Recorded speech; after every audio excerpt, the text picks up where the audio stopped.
Good morning. Today is Friday, May 10th, 2024. We find ourselves in the middle of the period of the Omer. Today is the 17th day of the Omer, and we are counting from Pesach till Shavuos. We're looking forward to again receiving the Torah at Mount Sinai on Shavuos, the 50th day. But also overlapping this period of time is that we are observing a period of Avelus, of mourning. Mourning for the deaths of 24,000 students of Rabbi Akiva who died during this time period.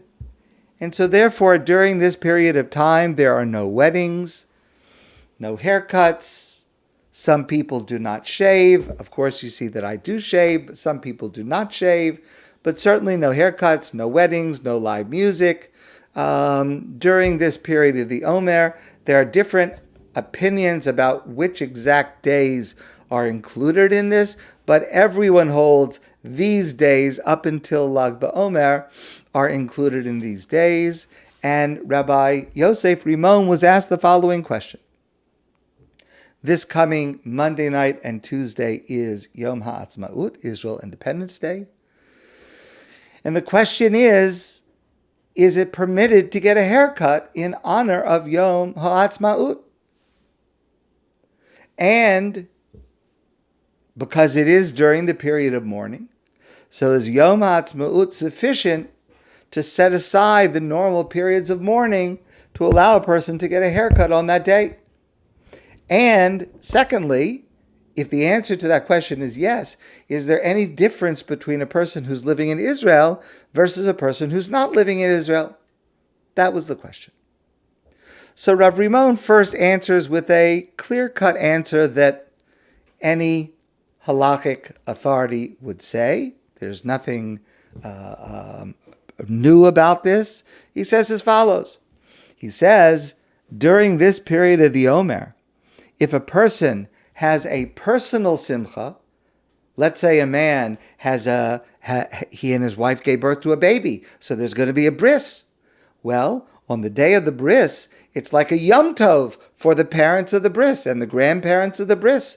It's like a Yom Tov, and it's permitted for the parents and the grandparents to be able to shave and to get a haircut because it's like a Yom Tov for them.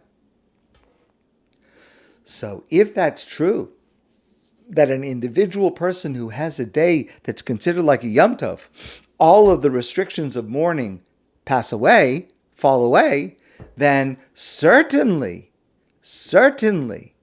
a day that is indeed a Yom Tov, Yom HaAtzma'ut, it would be permitted to shave and to take a haircut and to listen to music. And that's really clear cut. It's a Yom Tov. It's a day that we remark on the nes, the miracle of the establishment of Medidat Yisrael. So it's not just a personal Yom Tov for one person, let's say, whose wife had a baby, but it's a Yom Tov for everybody. So of course. But then Rav Rimon adds something, and this is something that I think only Rav Rimon could add. He says, and perhaps it is possible to add an original idea to this. Listen very carefully. The Talmud tells us 24,000 students of Rabbi Akiva died within this period between Pesach and Shavuos.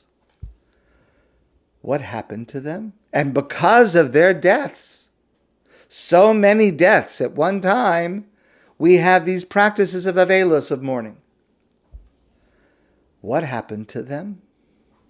Well, the Talmud is very unclear, and the commentators are very, very unclear. But there is an opinion that says that actually the Talmud is telling us a story in a way that is a hidden story. It could not tell the real story because of the political reality at that time, but the hidden story was those 24,000 students of Rabbi Akiva were actually 24,000 soldiers in the army of Bar Kachbah. Remember, Bar Kachbah and Rabbi Akiva lived at the same time, about 60 or so years after the destruction of the Second Temple. Bar Kachbah started a rebellion against Rome. Rabbi Akiva believed, at least at the beginning, that Bar Kachbah's cause was just, and perhaps he would be able to rebuild Jerusalem. So it makes sense that his students, following his opinion, would have been among the soldiers of Bar Kachbah. And so a number of scholars say, Rav Moshe Tzvineria and others say, that the students, the 24,000 students, died fighting in the rebellion of Bar Kachbah. Now, what was the purpose of that rebellion? The purpose of that rebellion was to recapture Jerusalem. Remember, the Romans had destroyed the Beit HaMikdash. They had conquered Jerusalem. They had ended Jewish sovereignty. So what Bar Kachbah was trying to do in rebelling against Rome was to re-establish Jewish sovereignty, to re-establish a Jewish state. And he fell. He failed. And the students of Rabbi Akiva who were fighting for him died in the process of fighting for the re-establishment of the state of Israel. For whatever reason, they failed, and they died. Whatever the reason was that they died, whatever the reason was that they failed. But the entire purpose of our period of mourning during this time is really because there was an effort to reestablish the state of Israel, and it failed. So we mourn.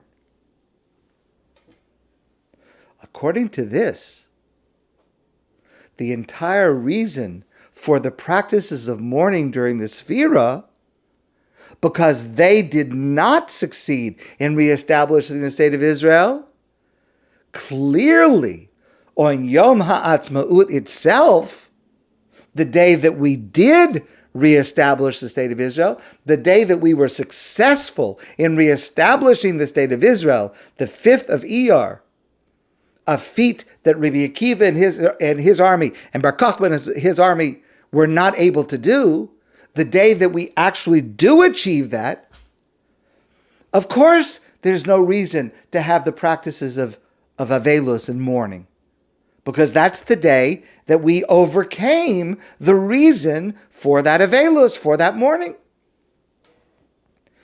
And therefore, all of the practices of mourning that apply during the Sefirah certainly do not apply on Yom HaAtzma'ut. And it's permitted on Yom HaAtzma'ut not only to get a haircut, to shave, to listen to live music, to dance, to sing, all types of simcha, because all of the reason of mourning during this whole period could not possibly apply to the day of Yom HaAtzma'ut itself.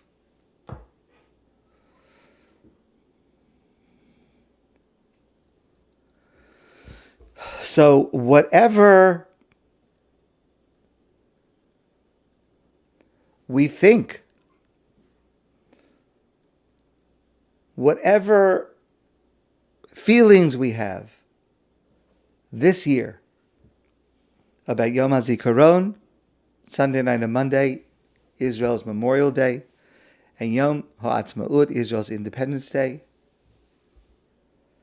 just think for a moment how vastly different the Jewish world would be today without Medinat Yisrael, God forbid, without a state of Israel,